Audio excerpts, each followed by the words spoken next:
পুলিশের সাবেক মহাপরিদর্শক বেনজির আহমেদের সম্পদ নিয়ে অনুসন্ধানে 3 সদস্যের কমিটি গঠন করে কাজ শুরু করেছে দুর্নীতি দমন কমিশন দুদক। রাজধানী দুদক কার্যালয়ে সংবাদ সম্মেলনে সংস্থাটির সচিব এ তথ্য জানিয়েছেন। তিনি বলেন, বিভিন্ন গণমাধ্যমে বেনজির আহমেদের পরিবারের অবৈধ সম্পদ অর্জন বিষয়ে প্রকাশিত প্রতিবেদন সংস্থাটির নজরে আসলে তদন্তের সিদ্ধান্ত নেওয়া হয়। মিজান রহমানের রিপোর্ট। গত 31 মার্চ সাবেক আইজিপি বেনজির আহমেদের বিরুদ্ধে অবৈধ সম্পদ অর্জন নিয়ে প্রতিবেদন একটি জাতীয় দৈনিকে প্রকাশিত হয়। পরবর্তীতে আরও কিছু গণমাধ্যমে একই অভিযোগ নিয়ে প্রতিবেদন প্রকাশিত হয়েছে। এসব প্রতিবেদনে সাবেক এই পুলিশ প্রধানের স্ত্রীকন্যার নামে নামিদামি কোম্পানির বিপুল পরিমাণ শেয়ারসহ দেশের বিভিন্ন অঞ্চলে শত শত কোটি টাকা বিনিয়োগে গড়ে ওঠা রিসোর্ট সহ কৃষি খামার রয়েছে বলে তথ্য প্রকাশ করা হয়। এসব তথ্য দুদকের নজরে আসলে তদন্তের সিদ্ধান্ত নেওয়া হয়েছে বলে জানান দুদক সচিব। বিকাশে কম খরচে ক্যাশ আউটের লিমিট বেড়ে 50,000, প্রিয় এজেন্টও 2টা।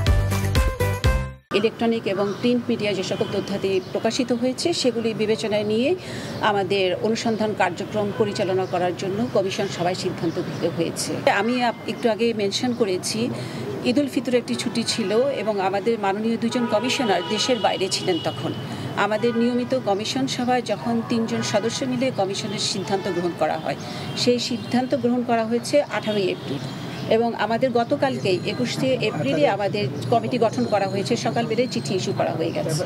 বেনজির আহমেদের সম্পদ নিয়ে দুদকের অনুসন্ধান কমিটির সদস্যরা হলেন উপপরিচালক হাফিজুল ইসলাম, সহকারী পরিচালক নিয়ামুল হাসান গাজী ও জয়নাল আবেদিন। দুদক আইন অনুযায়ী নির্দিষ্ট সময়ের মধ্যে অনুসন্ধান শেষ করে ব্যবস্থা গ্রহণ করার কথা জানান দুদক সচিব। কমিশন সভায় 3 সদস্য বিশিষ্ট একটি কমিটি গঠন করা হয়েছে এবং এই কমিটিকে তদারকি করার জন্য একজন তদারকি কর্মকর্তা নিয়োগ করা হয়েছে।